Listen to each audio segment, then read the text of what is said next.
Good morning. അപ്പോൾ എന്താണ്, ഒന്നുമില്ല, എന്നത്തെയും പോലെ ഇന്നും പറമ്പിൽ വന്നു.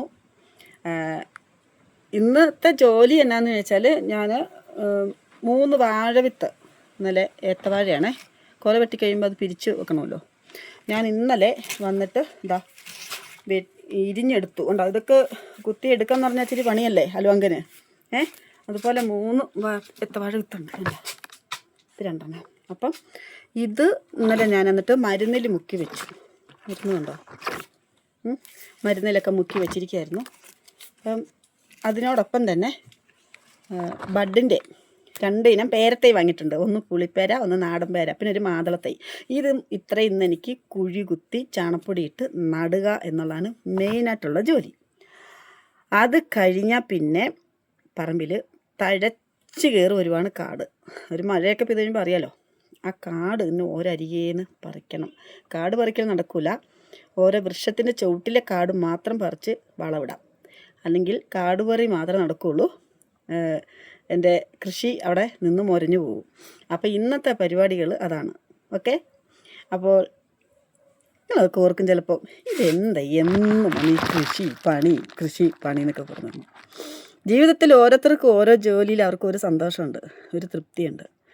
എനിക്ക് നല്ല ചെറുപ്പത്തിൽ, ഞങ്ങൾ എസ്റ്റേറ്റിൽ ജനിച്ച് വളർന്നതാണ്.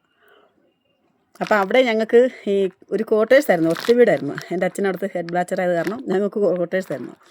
അപ്പോൾ ആ ക്വാർട്ടേഴ്സിന് ചുറ്റും ഒരു 10-20 സെൻറ്റ് സ്ഥലമുണ്ട്. ചുറ്റും വേലി കെട്ടിയിട്ട് അതിനകത്ത് എവിടെ കുത്തിയാലും വെള്ളം.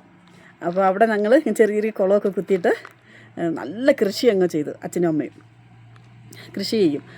പച്ചക്കറികൾ, കോവിസ്, ബീട്രൂട്ട്, ക്യാരറ്റ്, ഉരുളക്കിഴങ്ങ്, ബീനീസ്, അച്ചിങ്ങ, പയർ, അതുപോലെ തന്നെ വഴുതനങ്ങ, പച്ചമുളകൊക്കെ. അപ്പോൾ രാവിലെ കണ്ണും തിരുമ്മി ഇറങ്ങുമ്പോഴേ ഞാൻ ആ കൃഷിയിലേക്ക് ഇറങ്ങിപ്പോവും.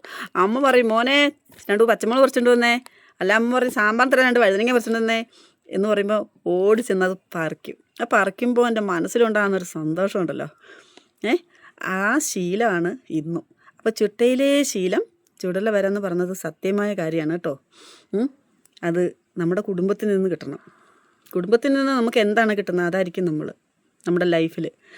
അപ്പോൾ ഞാനിത് മാത്രമല്ല ചെയ്യുന്നത്, നിങ്ങൾക്ക് എല്ലാവർക്കും അറിയാം. ഷോർട്ട് ഫിലിം ചെയ്യുന്നുണ്ട്, സിനിമയിൽ വർക്ക് ചെയ്യുന്നുണ്ട്, തയ്യൽ ലേഡിങ് സെൻറ്റർ എനിക്ക് ഉണ്ടായിരുന്നു, അത് ഞാൻ നിർത്തി. ഇപ്പം തൽക്കാലം ടൈലറാണ്. അതുപോലെ ഒരു മേക്കപ്പ് ആർട്ടിസ്റ്റും കൂടിയാണ്, ചെറുതായിട്ടൊക്കെ മേക്കപ്പൊക്കെ ചെയ്യും.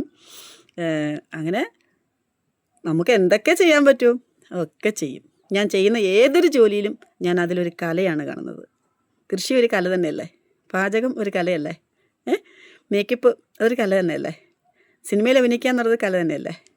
അപ്പോൾ ഈ പ്രായത്തിനുള്ളിൽ ആഗ്രഹിച്ചതെല്ലാം ചെയ്തു നേടി എൻ്റെ ലൈഫ് ഒഴിച്ച്. അപ്പോൾ നീ ടാറ്റാ ബൈ ബൈ. വർത്തമാനം പറയുന്നാലേ ജോലി നടക്കില്ല, സമയം ഒരുപാടായിരുന്നു എന്നുവെച്ചാൽ ലേറ്റായാണ് വന്നത്. ഓക്കെ, ടാറ്റാ. അപ്പോൾ ഇഷ്ടപ്പെട്ടെങ്കിൽ മെഡിക്കൽ 2 യൂട്യൂബ് ചാനൽ സബ്സ്ക്രൈബ് ചെയ്യാൻ മറക്കല്ലേ കേട്ടോ.